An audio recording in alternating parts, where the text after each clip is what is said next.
Good morning, Craig Howard here. Happy to be with you again this morning. Starting out another week. I read about a guy by the name of uh, Al Nixon. And I guess if you lived in St. Petersburg, Florida, you would be familiar with that name. Um, every morning at 6 a.m., Al goes to a park, and there's a bench that he sits at that overlooks the bay where the sun comes up. He went there one morning to just kind of clear his head. Things had been going kind of rough at work, and he thought, I'm going to go there. And he found this perfect bench that just sits there, that he can sit and watch the sunrise come up, and it kind of helped him clear his head and get ready for work, to go to work. He started going there 2, 3, 4 times a week. And as time went on, the early morning people that would come to the park to run or to see the sunrise or for whatever else, they began to kind of know him and recognize him sitting there at the park on that bench at the park. And they would come up and they'd say, "Hi, Al," or they'd wave at him or whatever. And then a strange thing happened. People began to talk to him and share their life stories, even tell him some of their problems that they were going through and some of their struggles. And Al began to feel like he had a purpose in going there on in the mornings, and that people would come by and that he was helping people. And so it got to be where he went there every morning, 6 a.m. every morning. He was at this park bench, and he was sitting there waiting to just talk to people who may want to talk, who may want a friend early in the morning.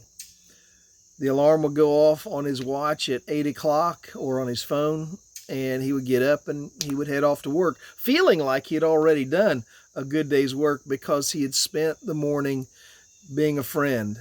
When the pandemic hit, it seemed like more and more people came. Word began to spread that this guy was there just to be there to help with their problems. And he didn't necessarily offer great advice. He didn't consider himself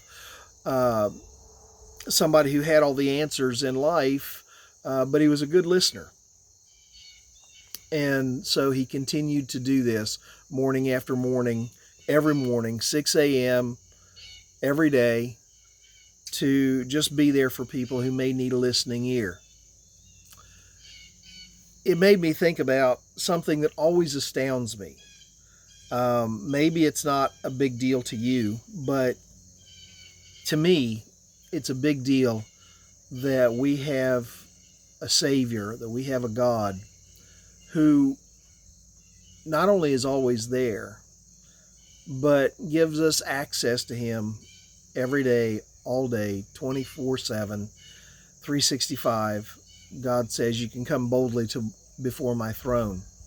There's nothing in us that makes us worthy. And so it always astounds me. Every time I go to God in prayer, I feel humbled and I feel amazed that God would want to allow me this privilege to come into His presence like He does.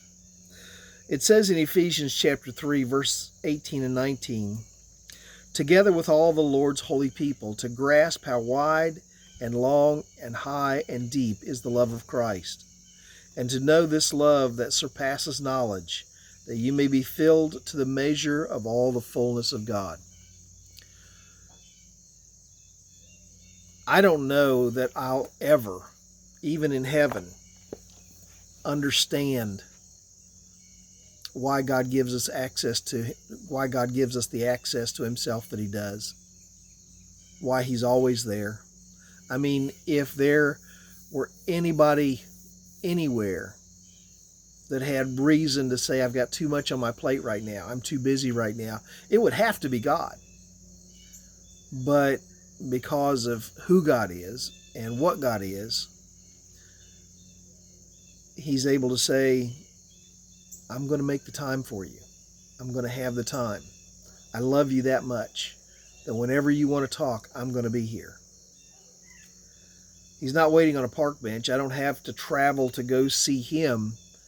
He's just there. He's here right now, and He's available. to hear our prayers and to hear our cries. That's incredibly comforting to me. It's incredibly encouraging to me. It gives me a strength that I don't think I would have otherwise. Maybe it's not Al sitting on a park bench, but it's better. Think about that today as you go through your day.